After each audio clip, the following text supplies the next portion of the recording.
Selamat datang di Ngalor Ngalbum Horor Lur. Balik mana yang aku Icang dengan quotes hari ini. Aku dan kamu itu bagaikan laptop dan wifi tetangga karena sudah auto connect. Sesuai requestan dari kalian, kali ini kita akan mengalor film berjudul Sleep Call tahun 2023. Bergenre thriller drama, film ini mengisahkan tentang seorang wanita yang terpaksa bekerja sebagai karyawan perusahaan pinjol karena suatu alasan. Hidupnya dipenuhi masalah dan selalu sendirian, hingga akhirnya dia bertemu dengan seorang pria dari aplikasi kencan yang mulai merubah hidupnya. Namun wanita ini tidak tahu siapa sebenarnya pria tersebut, Lur.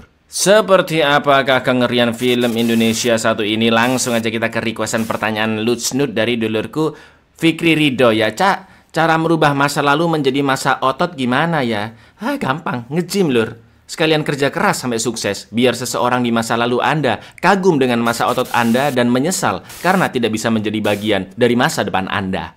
Monggo skecaaken. Pada suatu ketika, seorang pria berjaket tebal, sebut saja, jangan Pak Ijo lah ya, ganti jadi Ngadiman aja, tiba-tiba menggorok bapak-bapak bernama Tommy di kamarnya dengan pisau cukur. Di samping itu juga terdengar sirine polisi di kejauhan, juga foto keluarga Tommy yang tersobek dengan bercak darah di wajahnya.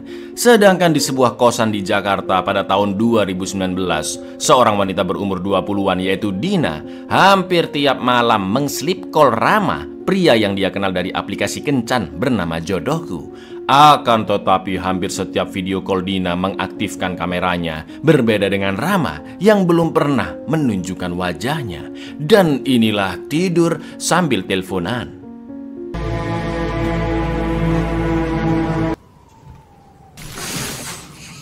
Kok kamera kamu nggak ada? Aku belum mandi. Udah pacaran gitu. Emang aku udah bilang gitu, kita pacaran. Udah, ayo kita ketemu di mimpi. Setelah itu film menunjukkan Dina yang berada di alam mimpi. Dia sedang tertidur di sebuah taman dan terdapat danau yang penuh balon-balon berwarna merah. Lalu Dina pun ngobrol bersama Rama yang juga masih belum diperlihatkan wajahnya. Dina membahas tentang dirinya yang mungkin terlalu lemah dalam menghadapi problem kehidupan yang semakin pelik.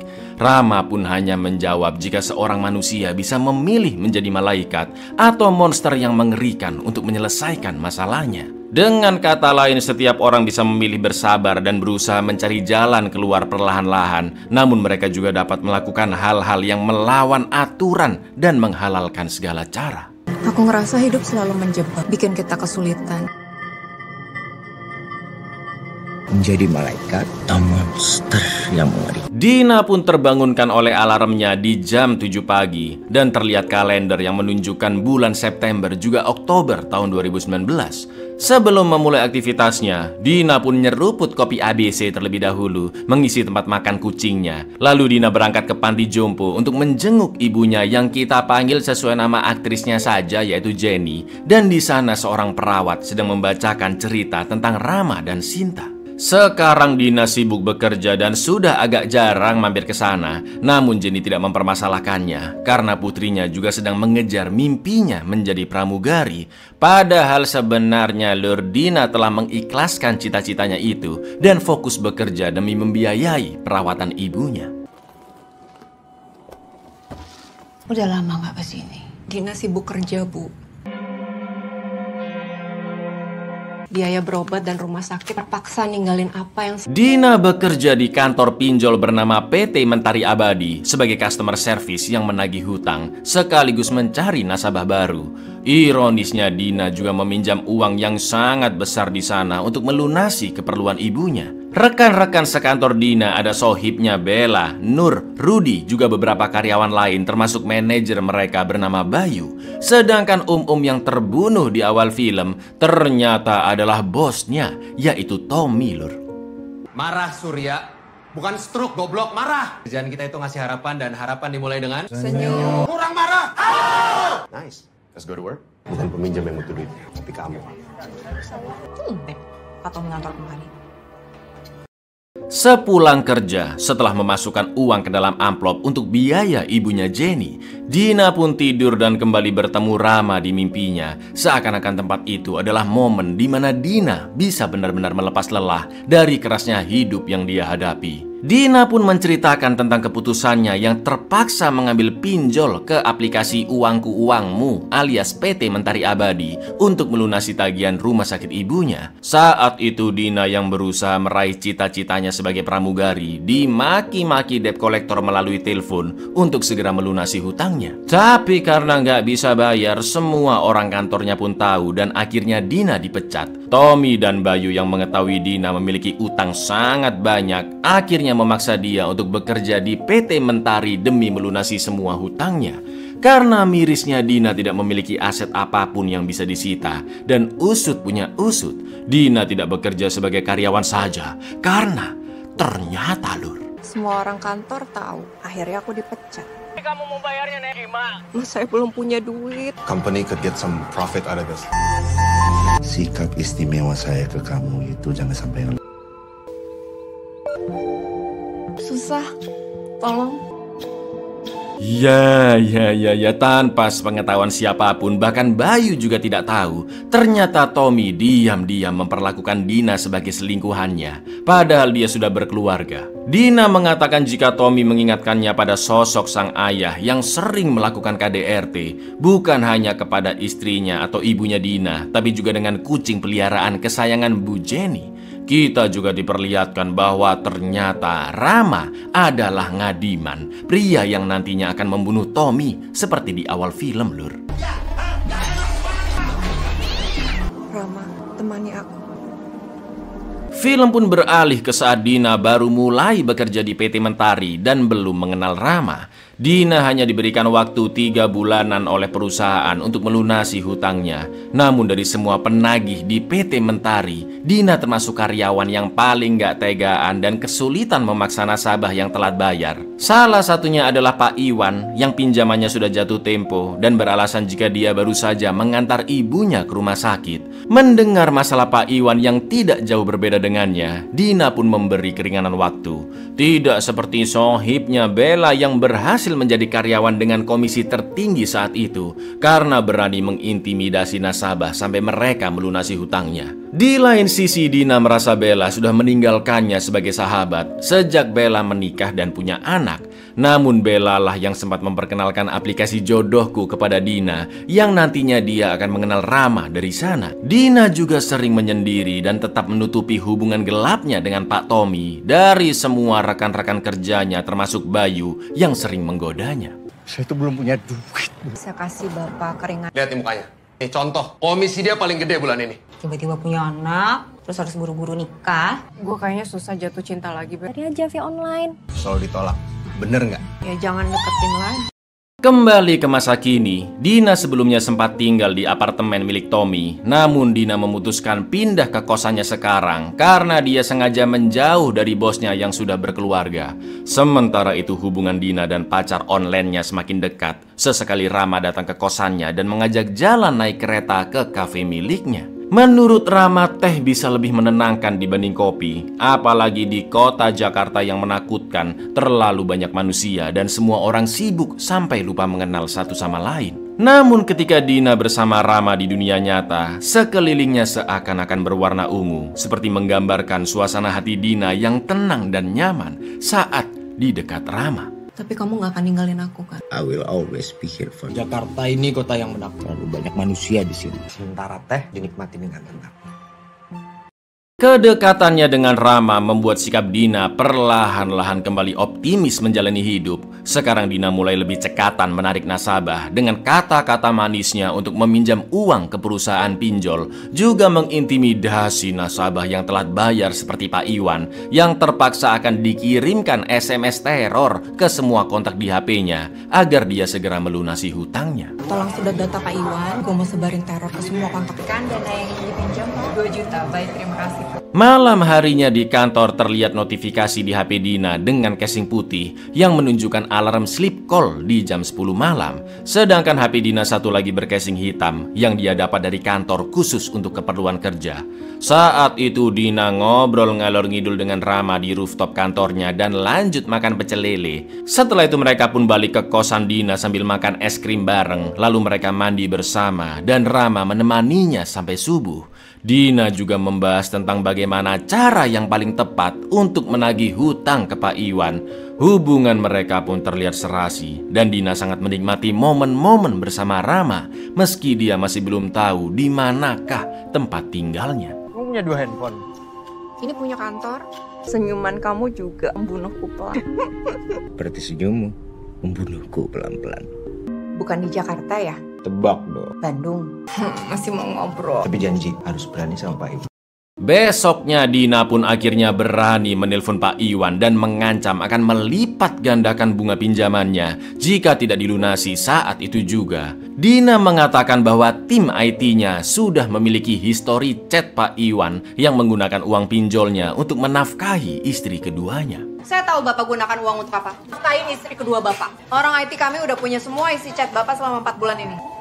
Kalau nggak bayar sekarang, besok jadi 6 kali lipat. Sepulang kerja, Dina pun menolak Bayu yang menawarkannya nebeng. Bayu juga mengingatkan tentang hutang Dina di kantor yang harus dilunasi dalam 2 bulan lagi. Dina pun menjawab jika dia akan segera melunasinya setelah berhasil mendesak Pak Iwan untuk membayar hutang pinjolnya. Ternyata di sana sudah ada Pak Iwan yang sengaja menunggu Dina pulang dan terus menguntitnya yang pulang naik KRL. Sampai akhirnya begitu Dina jalan di gang yang sepi, Pak Iwan pun langsung melabraknya. Soal utang kamu di kantor, jangan lupa ya, 2 bulan lagi.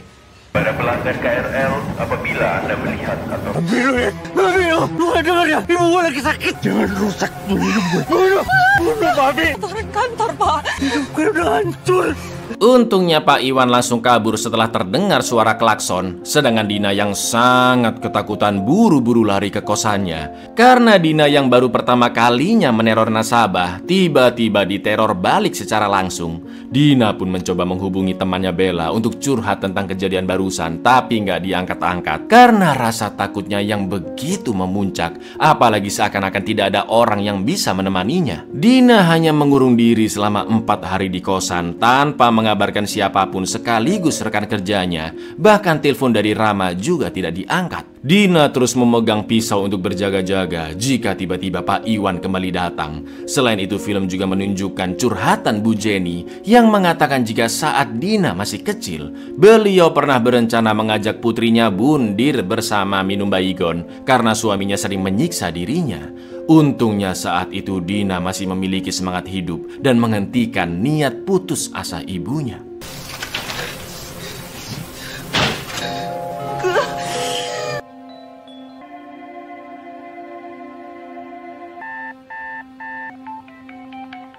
Nak, minum bareng sama ibu.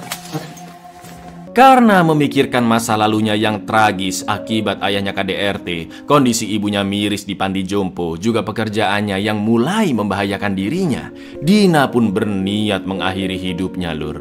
Namun untungnya Rama datang di saat yang tepat dan menghentikan niat bundirnya Dina. Selain itu, Sin juga memperlihatkan Bu Jenny yang sedang memeluk kucing hitam kesayangannya.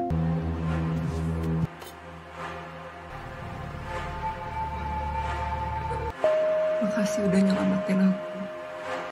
Karena tidak ada kabar sama sekali selama 4 hari, Bayu akhirnya datang ke kosan Dina dan memaksanya untuk segera masuk ke kantor. Akan tetapi sesampainya di kantor, Dina diberi surprise oleh semua rekan-rekannya termasuk Bos Tommy karena terpilih menjadi karyawan terbaik di bulan lalu. Namun senyum Dina tidak berlangsung lama begitu dia mengetahui kabar jika Pak Iwan ditemukan tewas gantung diri. Papa kok 4 hari nggak masuk? Nggak ngabarin aku lagi. 4 hari. Congratulations, Dina. Karyawan terbaik bulan lalu. Ada yang mati nih gara-gara pinjol. Iwan Suryadi 45. Wah, nangis sesenggukan di kosan Lur, karena pekerjaannya membuat orang terjebak di lingkaran hutang hingga akhirnya bundir. Ironisnya situasi Dina tidak jauh berbeda dari Pak Iwan yang sama-sama pinjem uang banyak untuk keperluan berobat orang tuanya, namun tidak bisa dibayar. Rama yang saat itu menemani Dina pun mengatakan bahwa ada dua pilihan untuk seseorang menyikapi masalah hidup, yaitu menjadi pengecut dan kabur dari masalah, atau menjadi seorang pemberani yang memperjuangkan keyakinannya. Selain itu di kamar Dina terlihat foto keluarganya, namun gambar ayahnya tersobek dan di samping bingkai foto juga terdapat sebuah patung kucing hitam. Aku nggak nyangka kerjaanku bisa berikan kejebak. Jadi pengecut atau pemberani? Ada yang memilih untuk terus melanjutkan hidup. Ada orang-orang yang memilih menyerah berhadapan dengan hidup. Meski sudah meninggal, bagaimanapun Pak Iwan wajib melunasi hutangnya. Dan karena perusahaan tersebut tidak mempekerjakan debt collector, Dina pun dipaksa pergi ke sana bersama Bayu. Mana di rumahnya lagi tahlilan pula, nggak ada adab, memang blok. Dan yang terjadi, Kita tuh nggak punya debt collector, jadi kalian semua harus bisa. Keluarga Pak Iwan lagi berkabung, tapi kamu harus tetap tagih. Gila kamu, lagi berduka, lagi hutang. Turut berduka ya, Bu. Pergi kamu. semua karyawan kantor diundang ke pesta ulang tahun Tommy, termasuk Dina yang pergi ke sana bersama Bayu dan menggunakan gaun merah hadiah dari bos Tommy. Dina sengaja menyindir dengan mengucapkan selamat ulang tahun, sekalian mendoakan agar Tommy bahagia selalu bersama anak istrinya. Miris ya kan, mana istrinya Tommy datang bawa kue ulang tahunnya pula, nggak tahu aja dia suaminya udah selingkuh ya kan. Bisa-bisanya Tommy masih mencari-cari kesempatan di tengah pesta untuk mencumbu Dina, dan tanpa sengaja Bayu melihat mereka. Selain itu, kehadiran Dina dan rekan-rekannya di sana juga dijadikan bulan-bulanan oleh tamu orang-orang kaya karena Tommy menyiapkan hidangan makanan sisa untuk karyawan perusahaan pinjolnya. Dan Tommy bersama circle-nya juga menertawakan mereka saat mesin penyiram rumput mengenai mereka. Selamat ulang tahun, Pak. Bahagia selalu dengan istri dan anak. Happy birthday, darling. I love you. Husband yang paling setia. Saya tahu kamu masih sayang sama saya. Di perjalanan pulang, Bayu pun ngomel-ngomel dan menganggap Dina sok jual mahal. Karena sebenarnya Bayu sudah tahu ya kan hubungan gelap Dina dengan Pak Tommy. Namun Bayu masih terus mengejar Dina. Saking kecewanya dengan apa yang terjadi malam itu, Dina pun membuang dress merah pemberian Tommy. Kamu ada sesuatu ya sama Pak Tommy? Iya, enggak, iya, enggak, iya. Sisi aku juga pasti ngerasanya ya, memang suka mainin cowok yang ngedeketin kamu. Kalau kamu memang udah ada yang punya, kenapa nggak ngomong aja sih, Din? Apa susahnya sih ngomong? Karena aku bukan suami orang ya? Anjing. Jawab, Din! Keesokan harinya di kantor, Dina sama sekali tidak tersenyum ketika di briefing oleh Bayu karena Bayu terus menyinggung soal Pak Tommy yang begitu senang kedatangan para tamu semalam, khususnya Dina, disindir-sindir gitu lur. Selain itu, Tommy juga menawarkan Dina kembali ke apartemen miliknya, tapi Dina sama sekali tidak menggubrisnya. Senyum! Marah! Pak Tommy happy banget loh sama kalian. Terutama Dina, soal basa-basaan tadi malam. Pak Tommy sama teman-temannya aja. Senyum! Senyum! Oke, let's go to work. Dina, miss you.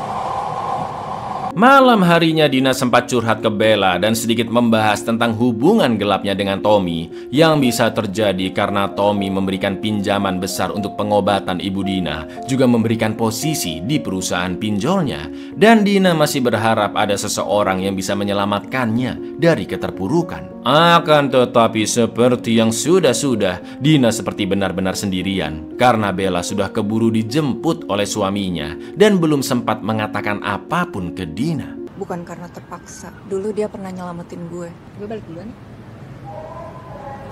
Pada malam selanjutnya di kantor ketika semua orang sudah pulang, Bayu pun menawarkan hammer ke Dina yang masih lembur biar lebih rileks setelah seharian bekerja. Mulai teler lah ya kan lur, dan anehnya Bayu sempat mengatakan sesuatu yang sebelumnya diucapkan oleh Rama tentang kota Jakarta yang terlalu penuh orang sibuk. Mendengar perkataan Bayu dan karena pengaruh alkohol, Dina pun berhalusinasi seakan-akan pria yang ada di depannya adalah Rama dan jelas berujung peraslulean. Jakarta kota yang menakutkan. Terlalu banyak manusia di sini.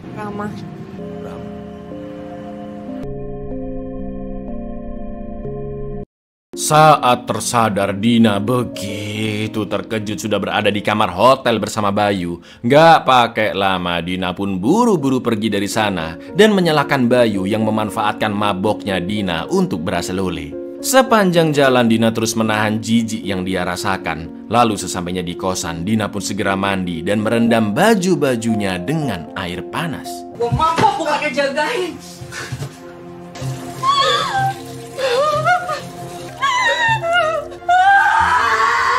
Namun sontak Dina hanya bisa terdiam ketika mendapat pesan dari Bella, yaitu screenshot dari story IG-nya Bayu yang menunjukkan punggung Dina. Setelah itu Dina pun meminta tolong ke Rama yang ternyata sedang berada di kamarnya. Anjing, tolong aku.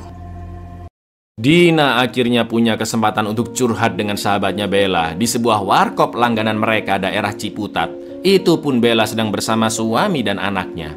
Dina mengatakan jika dia sudah menyerah jatuh cinta di dunia nyata karena Dina sudah merasa begitu dekat dengan Rama yang dia kenal dari internet. Bella pun merasa iba dengan temannya itu karena Dina semakin sering menyendiri dan terkungkung dalam kegelisahannya. Bella pun akhirnya menyarankan Dina untuk menghapus aplikasi Jodohku, juga mendelete kotak Rama sampai ganti nomor lur agar Dina bisa menjalani hari-harinya lebih tenang. Karena menurut Bella, rasa sakit di dunia nyata jauh lebih baik daripada sesuatu yang ada di dunia maya. Setelah itu, Sin pun memperlihatkan Dina yang mengisi tempat makan kucingnya. Jatuh cinta di dunia nyata, jatuh cinta di dunia maya. Terus blokir Rama, bikin lo ngerasa lemah. Segala hal yang koneksiin lo, nomor deh kalau perlu. Di kantor, Bayu berusaha meminta maaf kepada Dina atas kejadian yang dia lakukan sebelumnya, tapi Dina tidak menggubrisnya. Setelah menghapus aplikasi Jodohku serta kontak Rama dari HP-nya, sekarang Dina menjadi lebih sumringah, lebih lepas dan ikut bersenang-senang karaokean dengan teman-teman kantornya. Maksudku tuh bukan itu malam itu. Tahu, I know.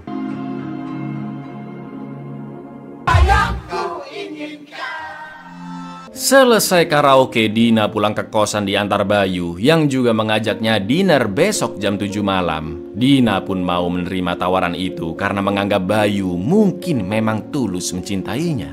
Lalu di keesokan harinya sebelum pergi, seperti biasa Dina mengisi tempat makan kucing. Dan saat itu Bayu memuji dandanan Dina, namun dengan kata-kata yang malah merendahkan martabatnya sebagai wanita lur.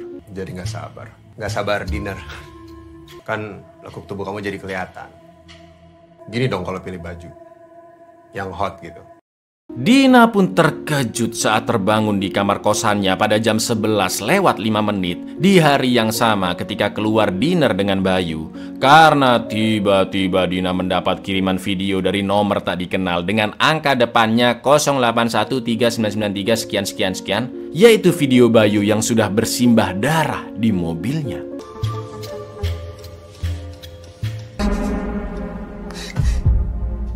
Bayu pun segera dibawa ke rumah sakit dan Bella menceritakan jika teman-teman kantor berasumsi Bayu diserang oleh nasabah yang tidak mau membayar hutangnya.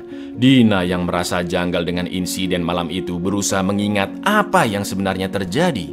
Dina mulai menulis aktivitasnya dari jam 9 pagi yang menjenguk ibunya di panti jompo. Hampir jam 5 sore dia pulang kantor, jam 5:10 sampai kosan, jam 7:10 malam Dina dijemput Bayu. Namun Dina tidak bisa mengingat apa yang dia lakukan bersama Bayu malam itu. Sampai akhirnya kejadian berlanjut seperti yang kalian lihat tadi ya kan. Dina beranggapan bisa jadi Bayu dicelakai oleh Rama yang emosi karena nomornya telah diblokir dan mengetahui Dina dekat dengan Bayu. Ya, dengan ini kita bisa menyimpulkan lur, jika sebenarnya Dina belum pernah bertemu dengan Rama sama sekali, atau dengan kata lain wujud Rama yang muncul di dekat Dina bisa jadi hanyalah imajinasi yang dibuat-buat olehnya karena merasa kesepian. Kalau kita ingat-ingat lagi lur, Dina terlihat sleep callan dengan Rama ketika di awal film aja ya kan. Dan selanjutnya film hanya menunjukkan alarm sleep call jam 10 malam di HP Dina tanpa ngobrol lewat telepon dengan Rama.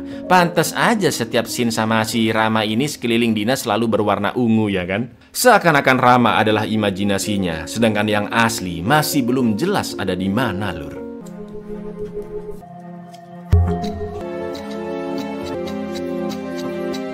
selama sleep call dia sering gue mandi. Lo tahu identitas Rama? Ini kejadian, kan gue ikutin saran lo tuh. Lo sebagai karyawan pinjol, ngejaga privasi lo. Setelah itu Dina pun dipanggil Tommy ke ruangannya yang mengancam akan memecat Dina, menyebarluaskan video peraslian dengan Tommy, serta harus segera mengembalikan hutangnya. Kecuali Dina mau beraslole dengan Tommy lagi. Mau nggak mau karena tidak ada jalan lain, Dina pun terpaksa menjadi pelampiasan hawa nafsu bosnya tersebut. Kamu tahu apa yang saya inginkan. Kamu tahu kan kalau saya sangat rindu pada kamu.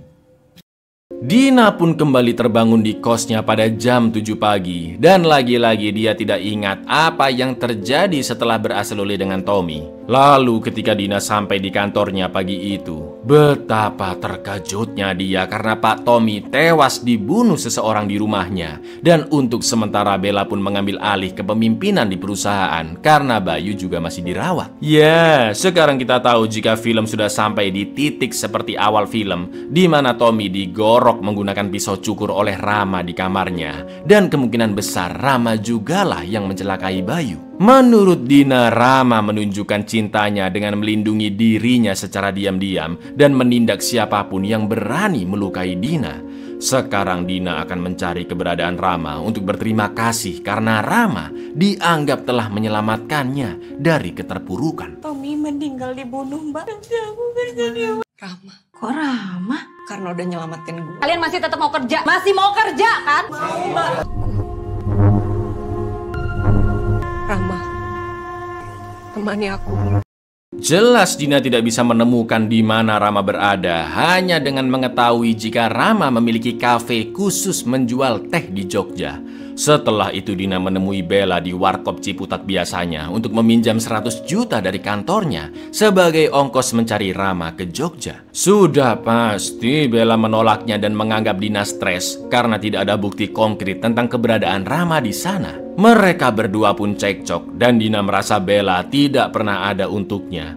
Akan tetapi Lur, Dina merasa familiar dengan ruangan di dalam warkop tersebut, persis seperti di imajinasinya. Namun Bella semakin bingung ketika mendengar Dina yang seakan-akan berhalusinasi jika warkop tersebut berada di Jogja. Padahal mereka sedang berada di Ciputat, Tangerang Selatan, ya kan?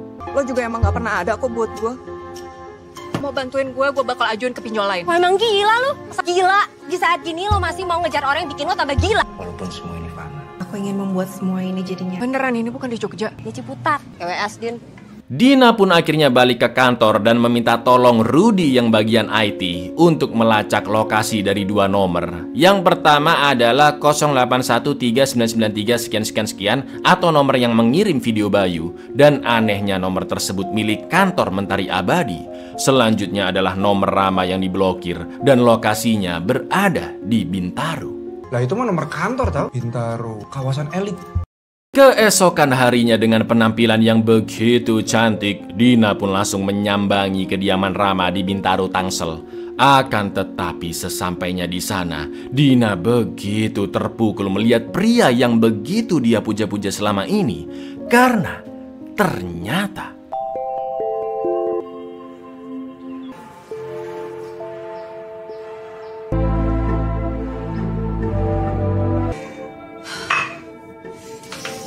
kasihan hidupmu penuh masalah, Mbak Dina, Mbak Dina. Ternyata nama Rama sebenarnya adalah Reno dan dia juga sudah beristri. Sementara itu Dina yang sangat kecewa dan emosi akhirnya nekat menyusup ke rumah tersebut setelah istrinya pergi bekerja dan langsung menusuk Rama dengan pisau. Dina mengatakan jika apa yang dilakukan Rama selama ini telah membuat dirinya depresi. Rama pun hanya berteriak histeris dan tidak tahu apa salahnya. Yang mana artinya Rama alias Reno tidak ada sangkut pautnya dengan kehidupan nyata Dina, Lur. Termasuk penyerangan Bayu sekaligus pembunuhan Tommy. Rama juga mengaku memuji-muji banyak wanita lain di internet, bukan hanya saat sleep callan bersama Dina saja. Selain itu Rama juga mengancam akan menyebarkan video dan foto-foto kiriman wanita yang berhubungan dengannya via online agar mereka tidak mengadukan kelakuan Rama ke istrinya. Mendengar itu Dina yang semakin murka pun langsung membunuh Rama. Dina, lu ngapain kesini? Lu stres ya. Slip call kan having fun, we were having Tolong. Apa yang kamu lakuin ke Dina itu yang... Gue ngerekam semua orang, bukan lo doang. Setelah itu film pun memperlihatkan scene-scene sebelumnya ketika Dina sedang bersama Rama di kosannya juga di luar rumah. Yang ternyata ada dua Rama di film ini, yaitu Rama asli bernama Reno, pria yang Dina kenal lewat aplikasi jodohku, Sleep Callan di awal film dan sekarang sudah koit. Sedangkan Rama lainnya merupakan hasil imajinasi belaka dari Dina yang bertemu di dunia nyata, ngobrol-ngobrol di rooftop kantor, makan pecel lele bareng, naik kereta sampai mengantar pulang, dan Dina menyuapi es krim. Padahal sebenarnya Dina jalan-jalan sendiri, ngomong-ngomong sendiri, sampai dikira orang gendeng.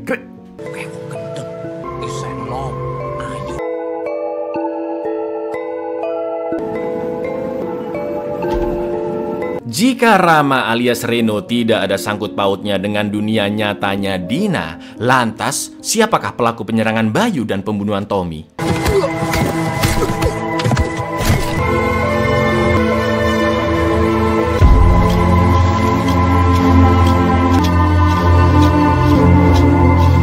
Ya, betul. Sebagian dari kalian pasti sudah menebak, ya kan? Jika Dina memiliki kepribadian ganda dan yang satunya berwujud Rama, lur, kesadarannya untuk melawan orang yang berani menyakiti Dina. Itu artinya Dina lah yang membunuh Tommy dan juga memukuli Bayu berkali-kali. Lalu dikirim menggunakan HP kantor bercasing hitam dan dikirim ke HP-nya Dina yang bercasing putih. Itulah kenapa ketika nomor HP-nya dilacak malah terdeteksi sebagai nomor HP kantor. Saat tubuhnya diambil alih kepribadian lainnya, Dina seakan-akan tertidur pulas hingga akhirnya dia kembali tersadar di kasur kosannya. Selain itu dari awal kita belum mengetahui kemanakah ayah Dina sekarang, ya kan? Yang ternyata ketika masih kecil Dina sendirilah yang membunuh ayahnya demi membela sang ibu. Akibat terlalu sering melihat KDRT di rumah, tanpa sadar Dina pun tumbuh menjadi pribadi yang sadis. Terlihat dari kebiasaannya mengikat boneka-boneka miliknya, dan sisi jahatnya tersebut hanya bisa dia pendam karena tidak memiliki siapapun yang menyokong hidupnya. Dan Dina harus beradaptasi untuk menafkahi dirinya sendiri, juga ibu kandungnya. Kembali ke masa sekarang, Dina menjatuhkan patung kucing hitam di sebelah bingkai foto keluarganya. Lalu kamera pun memperlihatkan tempat makan kucing yang sudah penuh, ditaruh doang lur makanannya, tapi nggak pernah kelihatan ada kucing di kosannya, ya kan? Itu karena trauma berat yang dialami Dina sewaktu kecil. Lagi-lagi karena ayahnya yang sempat menyiksa kucing hitam kesayangan ibunya. Di akhir film, Dina pergi menemui ibunya di panti jompo dengan seragam pramugarinya. Seakan-akan dia sudah pasrah dengan semua masalah yang dia alami dan hanya ingin kembali pada kehidupan yang sederhana bersama ibunya. Juga mengejar cita-citanya sebagai pramugari. Itu pun kalau kesampaian. Di sana Mbak Suster membacakan bait-bait terakhir dari cerita Rama dan Sinta, di mana Sinta bisa memperjuangkan dirinya sendirian tanpa Rama, menggambarkan kondisi Dina yang terus dikecewakan oleh banyak laki-laki. Lalu terlihat Mbak Suster itu ternyata membaca buku kosong dan ya, dia adalah pasien di sana. Dan tempat itu bukanlah panti jompo melainkan rumah sakit jiwa, lur. Sambil mengelus-elus endas Dina di pangkuannya, Jenny pun mengatakan, "Dina minum obat juga ya?" Dan Dina pun tersenyum melihat sang ibu. Atau dengan kata lain lur, Dina yang sudah tidak waras kini menjadi pasien di RSJ tersebut. Sinta mampu menjadi untuk dirinya. Rama dan Sintanya udah dulu ya. Sekarang waktunya minum obat.